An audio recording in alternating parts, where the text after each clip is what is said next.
සුබ දවසක් වේවා සෙනෙහවන්තේනි. උත්පත්ති 4 වෙනි පරිච්ඡේදයේ 17 වෙනි පදය. කායින් විවාහ වුණා.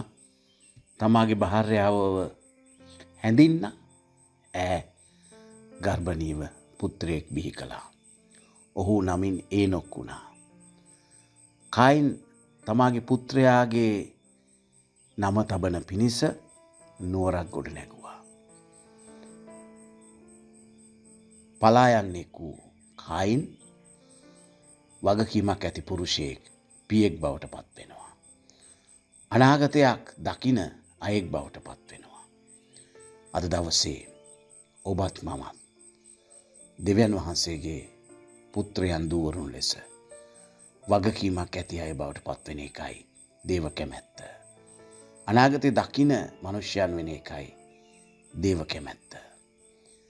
ඔබටත් මටත් එලෙසම දෙවියන් වහන්සේගේ කැමැත්ත ලෙස කැපවෙන්නට කීකරුවෙන්නට වරම් ලැබේවා. යේසුස් වහන්සේගේ නාමයෙන් අයද සිටිමුව. ආමේන්.